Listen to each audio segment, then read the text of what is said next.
kelomang atau umang-umang, atau ada pula yang menerjemahkannya sebagai ketam pertapa atau kepiting pertapa. Kebanyakan spesies kelomang memiliki perut yang panjang dan bergelung bagai spiral, serta lunak dan lembut, tidak keras seperti abdomen krustasea lain yang terlindung cangkang. Perut yang telanjang dan rentan ini dilindungi dari serangan predator dengan memanfaatkan cangkang siput kosong yang dibawa-bawa oleh kelomang. Cangkang siput itu dapat menyembunyikan seluruh tubuhnya apabila ditarik masuk, karenanya dinamakan rumah. Untuk keperluan itu, kelomang paling sering menggunakan cangkang siput laut. Meskipun beberapa spesies kelomang juga menggunakan cangkang kerang, bahkan kepingan kayu dan batu yang berlubang sebagai rumahnya, ujung perut kelomang telah beradaptasi untuk dapat mencengkeram kuat cangkang siput. Sebagian besar spesies bersifat akuatik dan hidup dalam berbagai kedalaman air asin, dari wilayah garis pantai dan perairan yang dangkal sampai ke dasar laut. Di daerah tropis, terdapat beberapa spesies kelomang yang hidup di darat.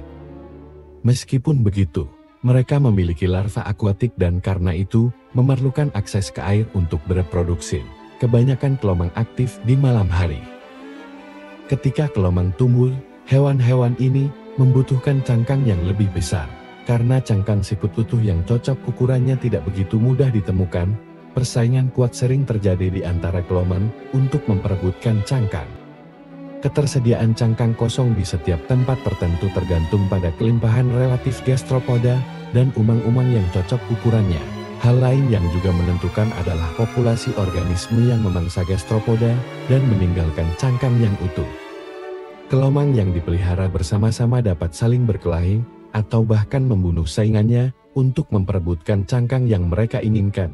Namun, jika kelomang-kelomang itu berbeda-beda ukurannya secara signifikan, kejadian perebutan cangkang kosong itu akan menurun atau bahkan nihil.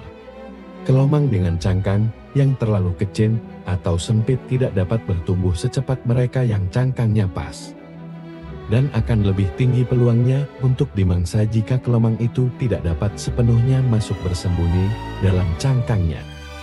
Beberapa spesies kelomang, baik darat maupun laut, telah diamati membentuk antrean untuk bertukar cangkang. Ketika seekor kelomang menemukan cangkang kosong baru, maka ia akan meninggalkan cangkangnya yang telah sempit dan memeriksa cangkang kosong yang baru itu, apakah cocok ukurannya. Jika cangkang yang ditemukan itu ternyata terlalu besar, kelomang akan kembali ke cangkangnya sendiri dan kemudian menunggu di dekat cangkang kosong sampai selama-lamanya 8 jam. Saat kelomang lain tiba, ia juga akan memeriksa cangkang kosong tersebut dan, jika juga terlalu besar baginya, ia lalu akan ikut menunggu di situ.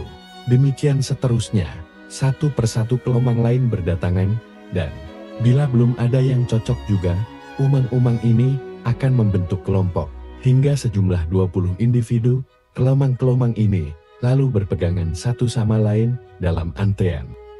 Dari yang terbesar hingga ke kelomang yang terkecil, begitu seekor umang-umang tiba dengan ukuran yang tepat untuk cangkang kosong itu, dan mengklaimnya, maka ia akan pindah ke cangkang baru serta meninggalkan cangkang lamanya. Cangkang lama yang ditinggalkan itu selanjutnya akan diambil oleh kelomang yang memiliki ukuran lebih kecil, dan demikian seterusnya. Semua kelomang dalam antrean cepat bertukar cangkang secara berurutan, masing-masing bergerak menuju ke ukuran berikutnya. Akan tetapi di samping itu, kelomang sering pula terlihat mengeroyok individu lain sejenisnya yang dianggap memiliki rumah yang lebih bagus, dan memaksa individu itu untuk melepaskan cangkangnya. Sebelum kemudian saling bersaing untuk memperebutkannya, sampai salah satu individu yang lebih kuat dapat menguasai cangkang rampasan itu.